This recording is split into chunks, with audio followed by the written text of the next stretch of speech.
Today's shout out is for Zuldinga. The Wise Mothman versus Atraxa, Selvala and Rhys.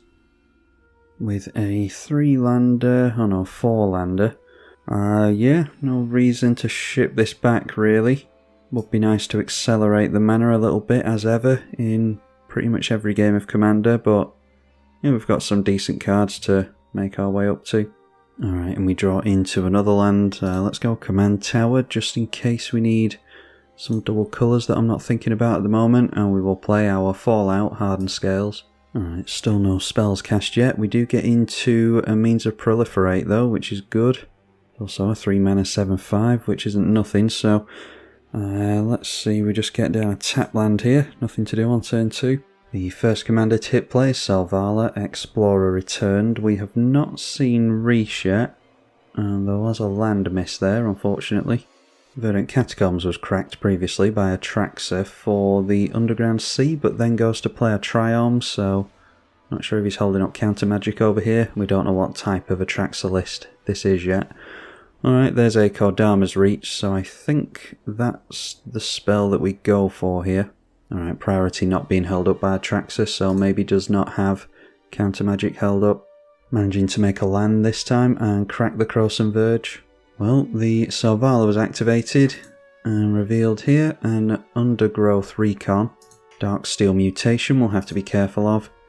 And Atraxa Grand Unifier, so maybe this is a Phyrexian tribal list.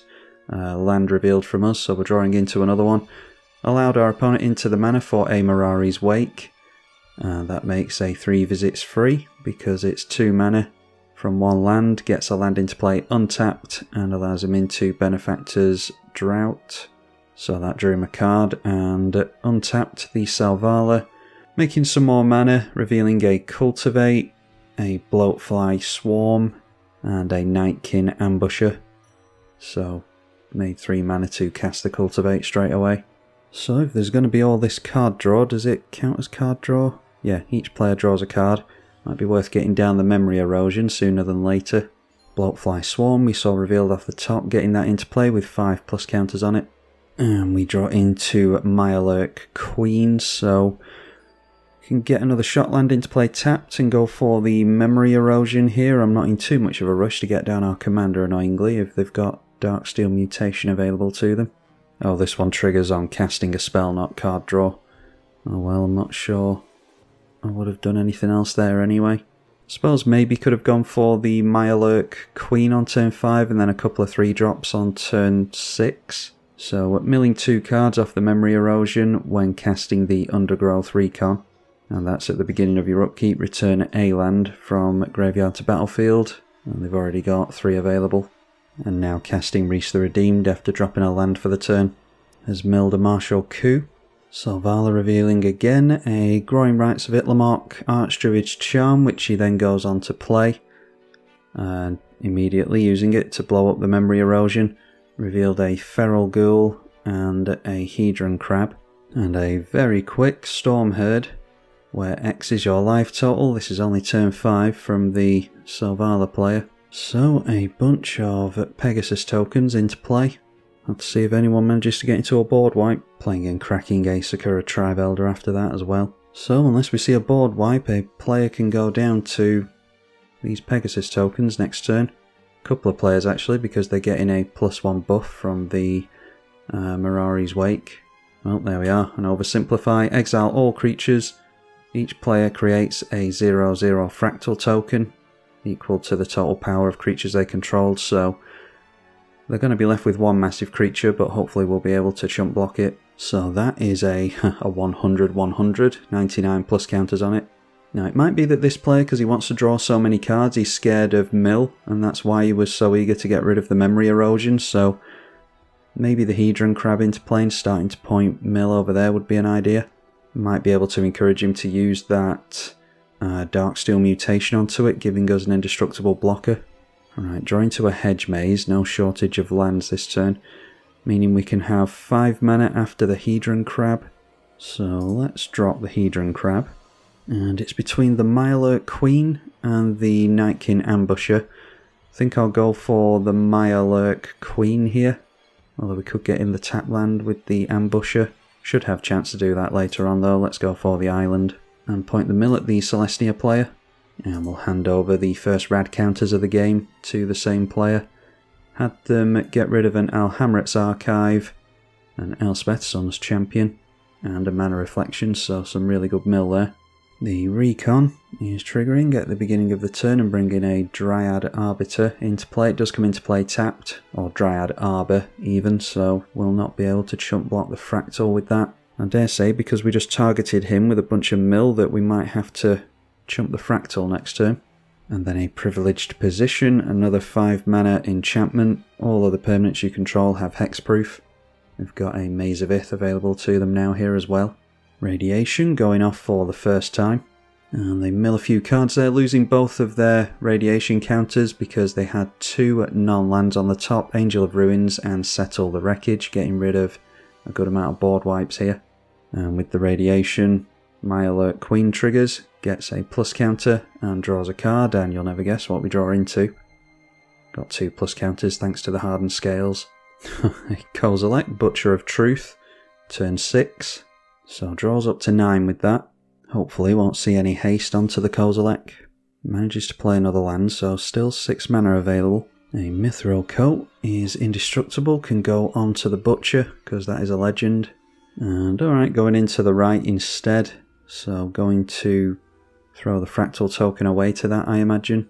At least if he gets his commander into play, he's going to be able to throw Death Touch in the way of this thing. And we did manage to get our opponent to use the Darksteel Mutation as we were aiming to, so that means next turn we're probably going for our commander and the Dreamtide Whale, and hopefully we'll be able to keep the rad counters in play then, because otherwise without lots of proliferate I think they're going to get burnt out quite quickly. Still keep the plus counters on this thing, so a 2-3 indestructible, but could be a decent blocker if we continue to pile on the plus counters.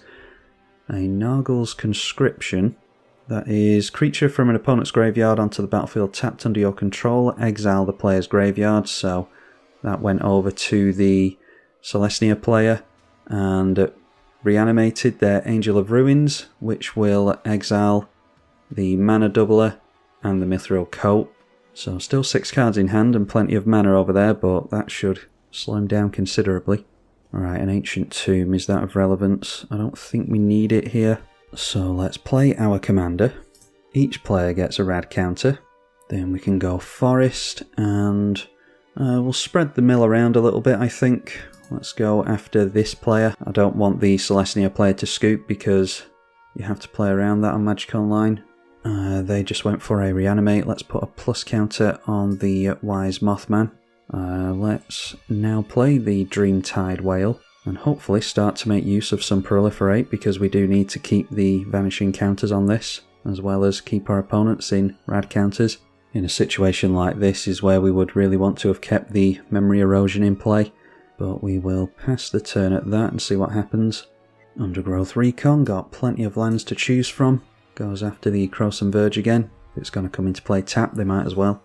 And then the Radiation is going to be removed from this player because he's only got 1 at the moment. But hopefully next turn we'll be able to swing in with this, give more Radiation out, and then cast 2 spells into this to proliferate. We saw there a Purity, so it is a plus counter onto... We'll put a couple on the Hedron Crab just to make it a better blocker. Might be that we've got this thing swinging in towards us next turn. And then Purity, when it's milled, is shuffled back into the library anyway. A Scavenging Ooze is more graveyard hate. Noteworthy, there's a Yavimaya Hollow here as well, so can regenerate something if he wants to. Hoping to see another spell cast here. And there we see it, Rhys the Redeemed being played for 3 mana, so the Dreamtide Whale is going to proliferate.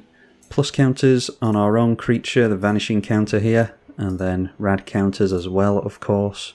Alright, I've just clicked this, and it didn't turn green like this one did, and now I've just clicked it again, and it still hasn't turned green, so I'm going to click it for a 3rd time. Yeah, Magic Online's UI being incredible as ever. Alright, that one turned green. I've clicked this one 3 times exactly, so we'll see if this player actually gets a rad counter or not. 4th time, and a 5th time, so I'm guessing that I'm just toggling that on and off. The Atraxa player scoops, so that's probably why it wasn't registering. them being given an additional rad counter. Now, do we just have to attack with this in order to trigger it? Yeah, so we don't have to land, which means the Maze of Ith might not matter too much. In fact, it might help us being able to decide whether or not we swing in with Mothman, because obviously having untapped creatures might be useful. 2 radiation counters for the Celestia player, and loses both of them, this time milling a Dawn of Hope and a Shigeki. So we'll go plus counter on the Dreamtide Whale and onto our commander as well. I'm just wondering how we're going to do the Annihilator 4, because I'm assuming Kozilek is going to be swinging in this turn. They've got the Rogue's Passage here, so they could make the Fractal Token just unblockable and take us out, which Enchanter will get rid of an enchantment or an artifact. Decides to blow up our Hardened Scales, which means we can't sacrifice it to the Kozilek, which I probably would have done with the Annihilator. Alright, not swinging in at all is good. And they did tap down their Rogue's Passage, so I suppose with Maze of Ith, maybe he could have protected us against the Fractal Token, but I would imagine he would have just allowed us to go down to that, to be honest. So a Vanishing counter now removed from the Dreamtide Whale, but only back down to 2. I'm hoping we're able to cast a couple of spells here, but maybe not. Well, there's a Wave Goodbye, so maybe make use of that. Radiation, we have some as well, so we're going to do some self-mill. Got rid of a land and a Drown in the lock. Wise Mothman can add counters to the Dreamtide Whale, I suppose. No, we'll put it on the Mothman. That is an evasive creature, so hopefully we'll be able to land some damage with it. So we've got 8 mana available to us. So we could go Wave Goodbye, see if it lands, and then Nightkin Ambusher. And that will be the 2 spells for Proliferate as well. So let's go Khan's Bastion. Do some mill onto the Hedron Crab. Or from Hedron Crab onto the Rhys. So there we saw Elfheim's Sanctuary, a land, and Worldly Tutor. Put another plus counter on Wise Mothman and the Dreamtide Whale. Now, Breach the Multiverse, is it likely to get into a creature that's relevant against the Fractal Token? Because that can just take us out at any point. And this doesn't allow us to bounce it, unfortunately. I think we do just have to go Breach the Multiverse here, unfortunately. So in hindsight, could have gone for the Hedge Maze. I thought I was going to go double spell this turn. Plenty of white mana being held up against us though, so we're not necessarily going to be able to keep our commander in play. Alright, let's see here. We've got Avenger of Zendikar, which is good against the Kozilek. We've already made our land for the turn though. Sigarda, Font of Blessing, I don't think helps. There's Shigeki, we've already seen. And just a bunch of non-creature stuff being milled.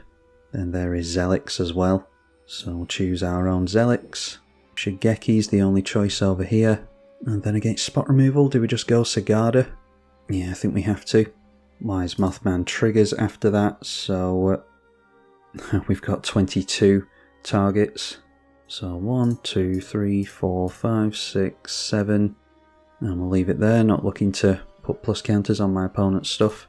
I think the only thing we can really do here to keep ourselves being taken out by this is not make an enemy out of this player. But we do have to swing in for rad counters, so we just go into the left, I think. Even though they've got that Maze of Ith held up.